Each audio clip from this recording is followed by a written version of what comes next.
Hey guys, what's up? This is Brian. I'm over here in the Cannonball headquarters here in Salt Lake City. It's summertime, it's hot. We're gonna check it out and see how they make the saxophones, how they get tested, how they ship them out. It's gonna be a lot of fun. So here we go.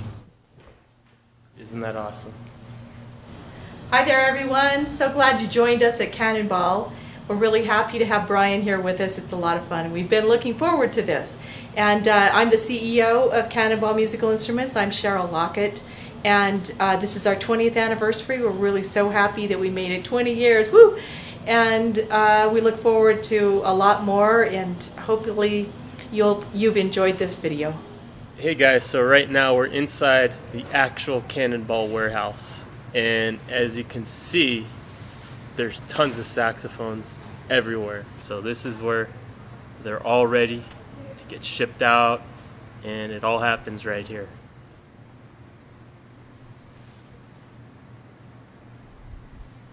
I'm Kaylee Robinson, and I work here at Cannonball Musical Instruments, and I'm just going to show you some of the stones that we put in our horns. And some of these are standard, but others are special order stones. So we'll start off with the Wild Horse Picture Jasper. You can either have more of a brown shade or your blue, green, and brown shade, which comes standard in your vintage horns. Then we have White Tiger Calcite, has the black and white variations within it. And then we have our Spider-Man Picture Jasper. And this is also a special order stone. And then the last one we're going to talk about is Multi-Picasso Jasper. And it's a beautiful stone, and it comes standard in our Gerald. This is our finished saxophone, and it is a special order soprano. It is an ice silver, and it has special order stones, the Spider-Man Picture Jasper inside.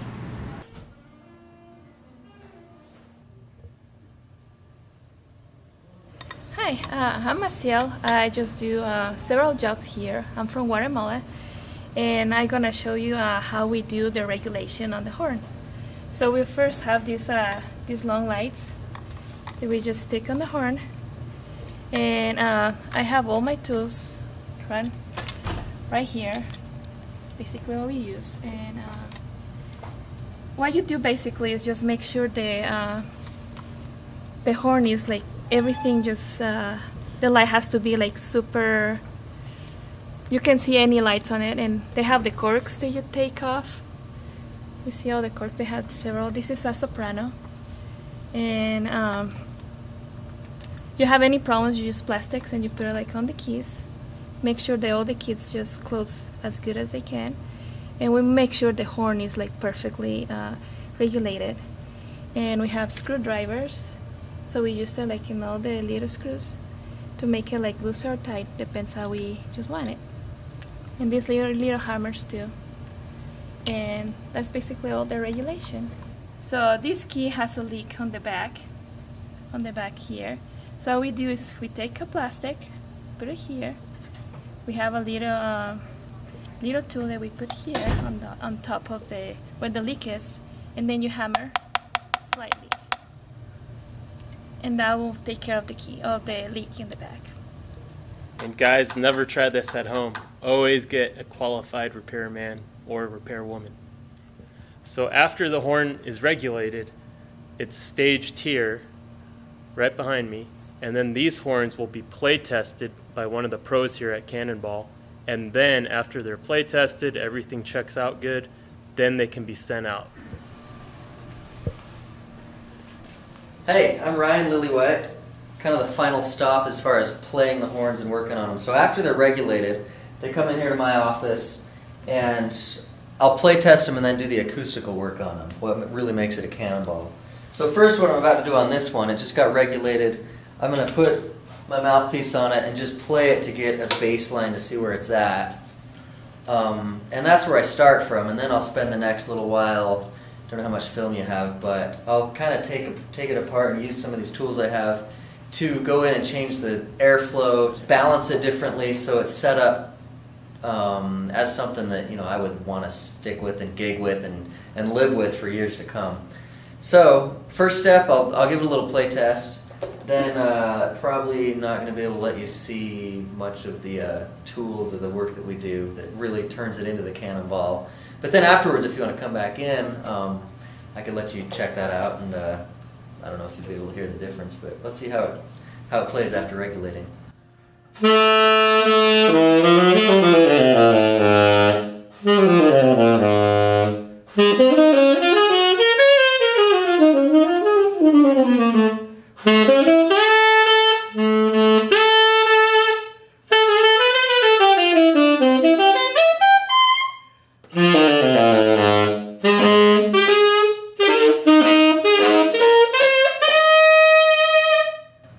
Okay, so now I have a feel for what I want to do to the horn, a couple of the changes that I'm going to make. So, if you wouldn't mind, while I get out some tools, come back in a little bit.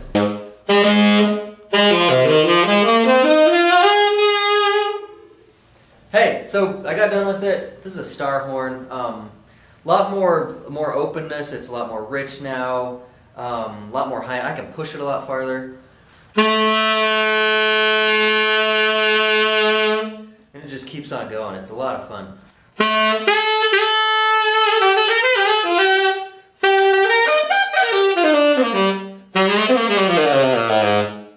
Another thing is the bottom end whispers a lot better now.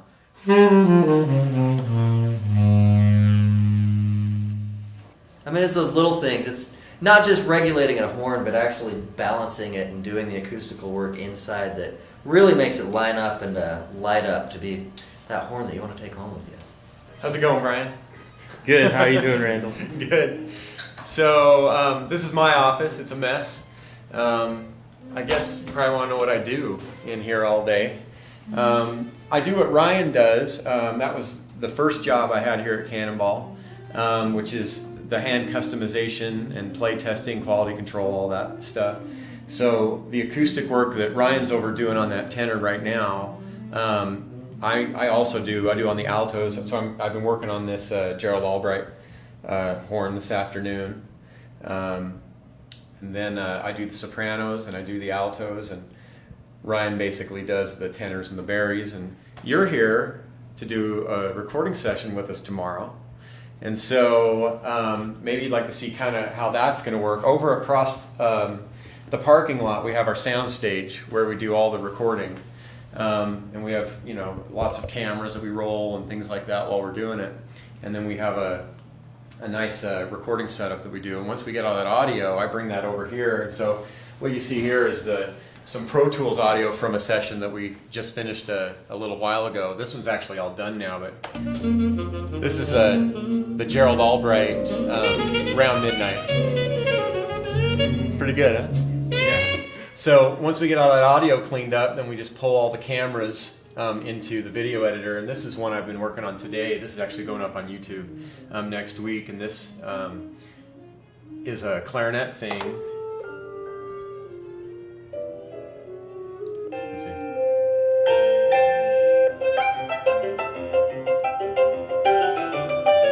Yeah. So we get all that put together and goes up onto YouTube, and once it gets up onto YouTube, you got this finished product. So I waste most of my day messing with this stuff. It's kind of fun. So you may not know this, but Cannonball also makes awesome trumpets. So let's see what's going on in the trumpet world. I'm CJ, and I hand lap the valves to make sure they're working properly. I'm Taylor, and I help with hand lapping the valves, and then after we lap them, we gotta clean them off and make sure that they're clean and moving smoothly inside the trumpet.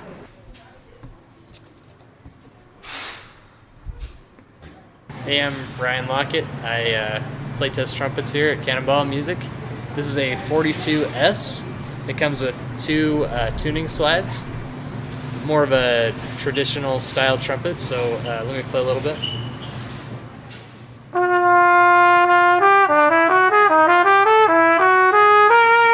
So my name is Chris Root. I am an employee here at Cannonball, and today I am in charge of the laser engraving machine that we use for processing clarinets. Every single clarinet that comes in here gets a serial number engraved on it, as well as our dedicated Mio stamp put on every joint and every bell and barrel.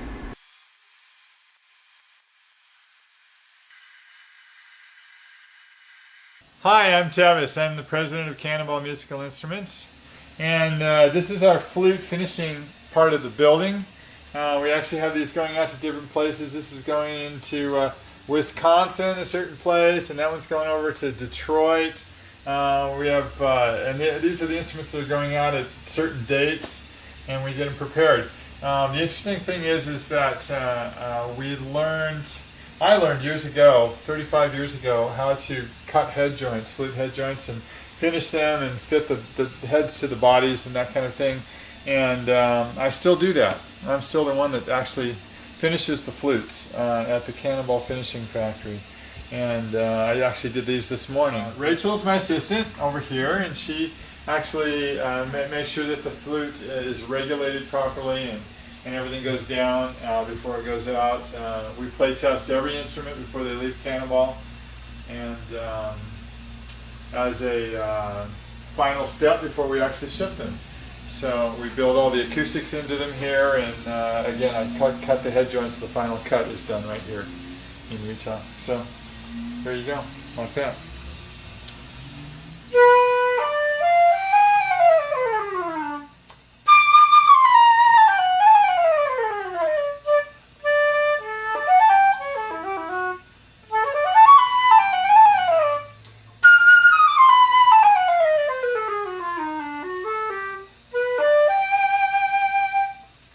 Sounds good to me. Okay, this is Rachel again, and she is actually doing what happens a lot here. There are 8 hand engravers, and this is her station. She needs to be near the light so she can see very well, and there's actually a stamp that we put on the instrument, and then she follows that pattern. And right now she's You can see there. doing, why don't you talk, Rach? So we have different sizes of tools. These knives that are in a wedge, and I just place it on the horn and wiggle it around. It takes a lot of practice. We practice on these practice bells right here. You can see we've filled a lot of these up with practicing just on the bells. There's the 20th anniversary mountain design, and some of them we've filled up so much just really, practicing over and over and over again. Yeah, it's kind of fun. They have to get really proficient. We hire people who are very artistic and artists, and can create. And so every engraving is a little bit different. Rachel, show them the pattern on the. So I got this.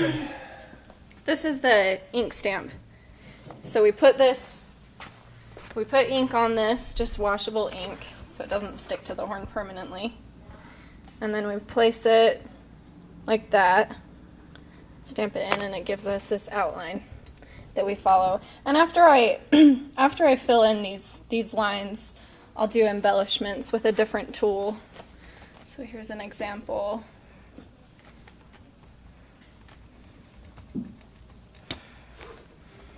Yeah, see, so there's different lines, kind of different fill it size tools that she'll use for different things. Yeah, that gives it some character and some depth. The lines aren't all the same.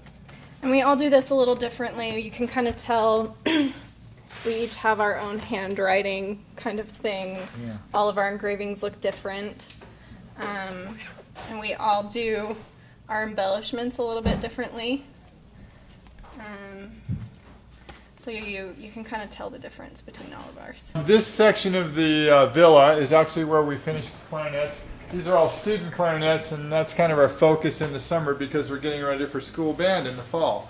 So all the stores are loading up on student instruments, and we're preparing those and getting them ready to go out. And if you'll follow me this way, this is the clarinet room. And this is where we design and develop new instruments and also finish the instruments in here. The technician that actually sits here is my good friend Darren Bradford. He's actually on tour with the Tabernacle Choir over in Europe right now. But he will be back in about a week, and then we'll continue to develop. We're actually redesigning the bass clarinet. That's why that's sitting here on the bench.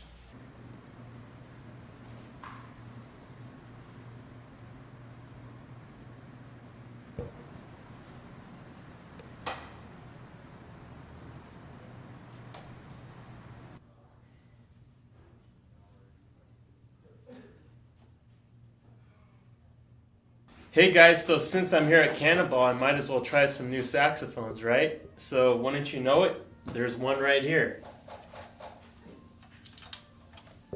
And my mouthpiece is already on it, and reed.